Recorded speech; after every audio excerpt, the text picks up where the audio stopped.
नमस्कार. आज मी तुम्हाला एक अशी गोष्ट सांगणार आहे आपल्या दैदिप्यमान इतिहासातली. समरकंद. समरकंद म्हणजे सध्याचा उझबेकिस्तान. तिथला क्रूर शासक तैमूर भारत जिंकून इथे धर्मप्रसार करावा या उद्देशानं तो भलं मोठं सैन्य घेऊन निघाला.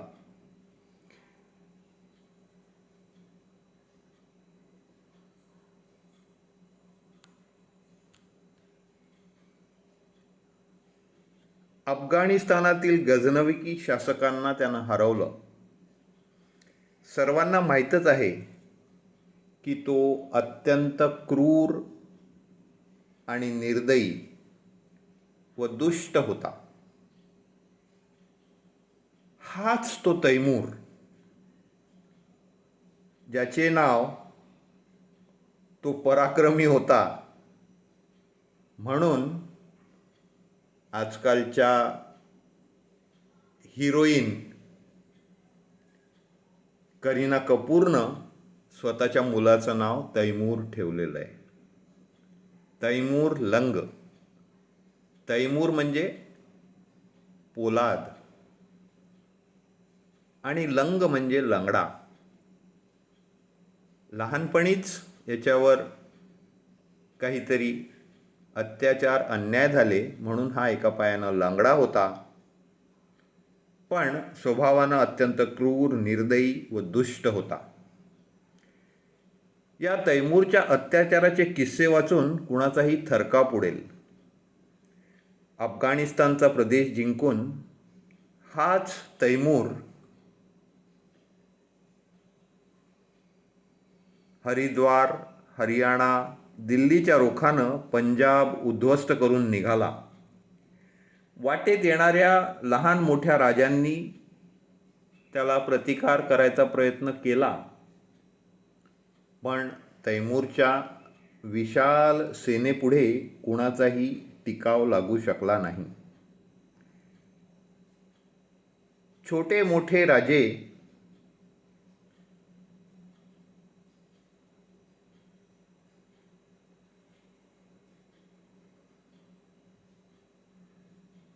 थकले, पण भारतीय जनता मात्र हार मानणारी नव्हती. पण मित्रांनो, याच तैमूरला आपल्या या भारत देशातील एका महान रणरागिणीनं अक्षरशः जेरीस आणलं होतं. आणि ती रणरागिणी होती राम प्यारीबाई गुर्जर. या तैमूरच्या अत्याचाराचे किस्से वाचून कुणाचाही थरकाप उडेल. राजे महाराजे त्याच्या अत्याचारांनी, आक्रमणांनी थकलेले होते आणि तो भारत पादाक्रांत करायचा आणि इथे धर्मप्रसार करायचा या उद्देशानं सतत पुढे पुढे निघत होता. याला कसं तोंड द्यायचं याचा विचार त्या काळातील भारतीय जनतेनं, विशेषतः उत्तर भारतातल्या त्या जनतेनं केला. आणि उत्तर भारतात त्या काळी असणाऱ्या विविध जातींच्या प्रमुखांनी देश व धर्म रक्षणासाठी एक समिती तयार केली. आमनेसामने लढून आपला निभाव तैमूर आणि त्याच्या विशाल सैन्यासमोर लागणार नाही याची त्यांना पूर्ण कल्पना होती आणि म्हणून त्यांनी गनिमी काव्यानं लढायचं ठरवलं. जोगराज सिंग परमार यांना त्या सर्वांनी आपल्या या नवीन सैन्याचं प्रमुख बनवलं. गावोगावचे तरुण त्याच्या सेनेत लढण्यासाठी तयार होते.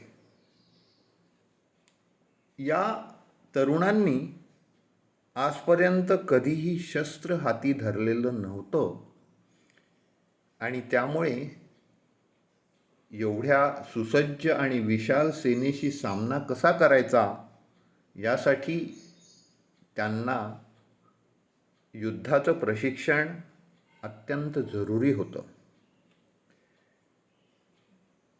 त्यांना जरी युद्धाचं ज्ञान नसलं तरीही त्या सर्वांमध्ये एक जिद्द होती आणि ती जिद्द म्हणजे त्यांचा आपल्या नेत्यावर संपूर्ण विश्वास होता. आणि जोगराज सिंग यांनी या सर्व सेनेला प्रशिक्षण देण्यास सुरुवात केली. हा काळ होता 14व्या शतकातल्या सुरुवातीचा, इसवी सन 1305. इसवी सन 1305 मध्ये हरिद्वार जवळील कुंजास नहाटी गावात जन्मलेले जोगराज सिंग एक छोटे संस्थानिक होते. इस्लामिक आक्रमकांनी त्यांचे संस्थान लुटून जाळून नष्ट करून टाकले होते. त्यामुळे जोगराज सिंग गावोगावी फिरून या हिरव्या संकटाशी लढायला युवकांना प्रेरित करत होते आणि त्यांच्या या आवाहनाला प्रतिसाद देत तब्बल 80,000 युवकांची सेना देशभरातून तयार झाली होती. सर्व जाती जमातींची महापंचायत विचारविनिमयास बसली होती. त्यांच्यासमोर एक वेगळाच प्रश्न उभा झाला होता. गावोगावच्या तरुणीही आता लढाईसाठी तयार झालेल्या होत्या. सगळ्यांनी एकमताने ठराव मंजूर केला की पुरुष सेनेसोबतच स्त्री सेनाही तयार करून त्यांनाही लढाईचं प्रशिक्षण द्यायचं. अशा प्रकारे तब्बल 45,000 युवतींची स्त्री सेना तयार झाली आणि त्यांची सेनापती होती रामप्यारीबाई गुर्जर.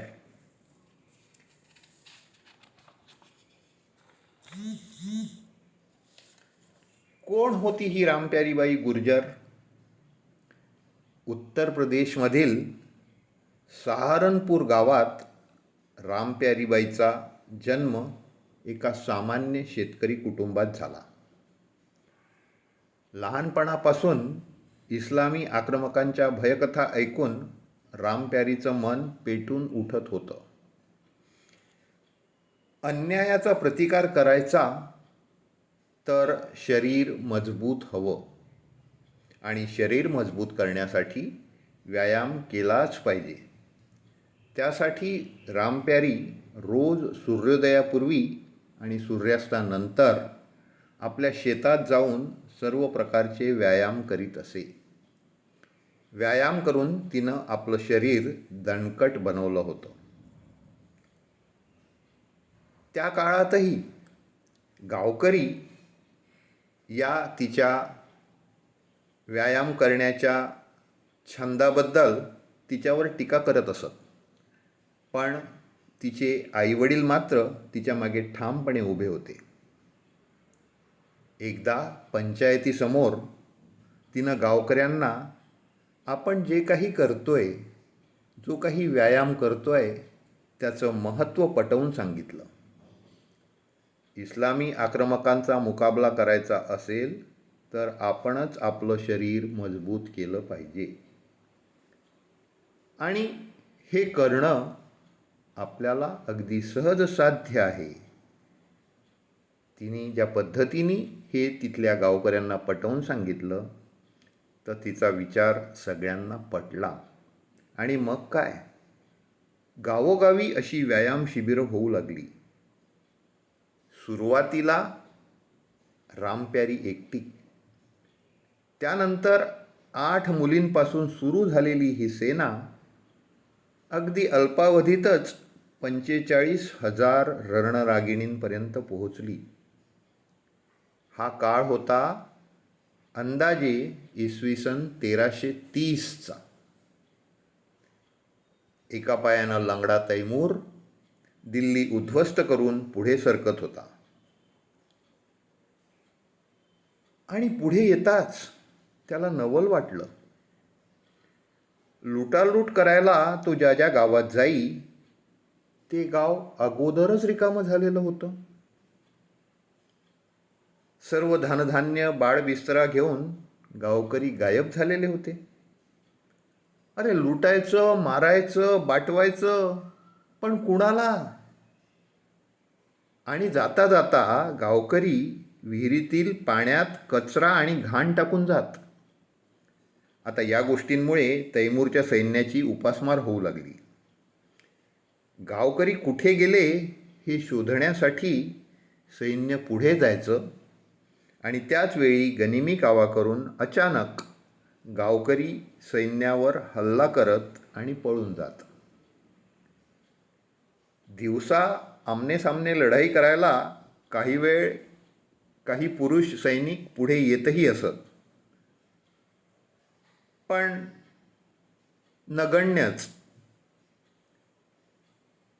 ते हल्ला करत आणि पळून जात.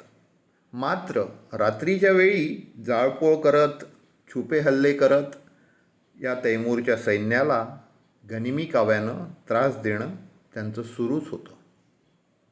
या गनिमी हल्ल्यांनी तैमूर हैराण झाला, परेशान झाला. लुटून टाकलेलं गाव, त्या गावात काहीच धनधान्य नाही, विहिरीतलं पाणीसुद्धा घाण करून ठेवलेलं, पिण्यासाठी पाणी नाही. आता त्याच्या त्या सैन्याची उपासमार होऊ लागली. आणि जसे जसे सैन्य उपाशी राहू लागले तशी तशी त्यांची चिडचिडही वाढू लागली. रोजच्या रात्रीच्या गनिमी काव्यानं सैन्य पुरतं नामोहरम झालं. रामपयारीच्या मैदानी युवती रात्रीच्या वेळी छुपे हल्ले करत. हे हल्ले करत असताना त्या काळजी घेत असत की तैमूरच्या सैन्याला रात्री झोप मिळणार नाही. हरदाई जाट, देवी कौर राजपूत, चंद्रो ब्राह्मणी, रामदाई त्यागी यांच्यासारख्या अशा असंख्य युवतींकडे या रात्रीच्या छुप्या हल्ल्याची जबाबदारी होती. एखादी तुकडीच्या तुकडी वेगळी पाडून कापून काढणे, जिथे ते सैनिक राहत आहेत त्या सैनिकांच्या तंबूला आगी लावणे, आगी लागल्यानंतर त्यांच्या त्या विशाल अशा सैन्य दलातील लागलेल्या आगीमुळे हत्तींचं पिसाळणे आणि सततचं रात्रीचं जागरण, यामुळे तैमूरलंगाचे 1.25 लाख सैन्य अक्षरशः जेरीस आलं होतं. बरंचसं सैन्य तडफडून मरण पावलं. मीरतवर केलेला हल्ला आता तैमूरला पस्तावा होऊ लागला होता. आणि नेमकं याच वेळी लपून बसलेले जोगराज सिंगचे सैनिक अचानकपणे चहूबाजूंनी चालून आले. जोगराज सिंगने सैनिकांच्या तुकड्या केलेल्या होत्या, त्यामुळे सतत नव्या दम्याचे सैन्य लढायला तयार असे. तीच कहाणी स्त्री सेनेची होती. रामप्यारीने दिवसा व रात्री लढण्यासाठी आपल्या सेनेच्या तुकड्या केलेल्या होत्या. एक तुकडी झाडावर बसून तैमूरच्या सैन्यावर शरवर्षाव करी, तर दुसरी तुकडी तैमूरच्या मेलेल्या सैन्याची शस्त्रे व दारुगोळा घेऊन ती त्यांच्यावरच चालवत असत. पुरुष तुकडीचा म्होरक्या हरवीर सिंग गुलिया, लढाईच्या ऐन धुमाळीत तैमूरच्या दिशेनं निघाला. तैमूरच्या अंगरक्षकांना उडवून बाहेरील कडे फोडून तो आत जातोय हे रामप्यारीनं पाहिलं मात्र, आणि ती आपल्या तुकडीसहित त्या धुमाळीत त्याच्या रक्षणार्थ उतरली. सपासप सैनिक कापत रामप्यारीबाई आणि तिची स्त्री सेना तैमूरच्या जवळ पोहोचली. चपळाईने लढणाऱ्या स्त्री सैनिकांना पाहून तैमूरचे सैनिक पुरते गोंधळले. हरवीर सिंगच्या रक्षणार्थ आलेल्या या स्त्री सेनेचा धोका खिजरा खानने ओळखला. त्याने तैमूरचा घोडा खेचून सटकण्याचा प्रयत्न केला आणि तो काहीसा यशस्वी होत होता. तोच 22,000 सैनिकांची दुसरी आणि अंतिम तुकडी येऊन ताज्या दमानं जोगराज सिंग मैदानात उतरले. घमासान लढाई पेटली. आता तैमूर चक्क पळून जात होता. रामप्यारीबाईनं त्याला बघितलं आणि पळणाऱ्या तैमूरचा पाठलाग सुरू केला. रामप्यारी घोड्यावर आणि तैमूर देखील घोड्यावर. तैमूरनं अंगात चिलखत घातलेलं होतं. चिलखतातून दिसणाऱ्या तैमूरच्या काखेच्या उघड्या भागावर रामप्यारीने घोड्यावरून दौड घेतच बाण चालवले. रामप्यारीनं त्याला गाठून त्याच्यावर तलवार देखील चालवली. विष लावलेले बाण शरीरात शिरल्याने तैमूर बेशुद्ध होऊन घोड्यावरच पडला आणि खिजरा खानला मागे येताना बघून रामप्यारीबाई जंगलात नाहीशी झाली. ज्या जबरदस्त प्रतिहल्ल्याने घाबरून तैमूर भारतावरील आक्रमण व त्याचे मनसुबे गुंडाळून समरकंदला पळून गेला. गळा, छाती तसेच बगलेतील जखमांमुळे तैमूर लवकरच मरण पावला. अशा या पळपुट्याचे तिकडे शूर योद्धा आणि महान धर्मप्रसारक म्हणून पुतळे उभे केले गेले आहेत. आणि आपल्या इथे काही शहाणे त्याचं नाव आपल्या मुलांना देत आहेत.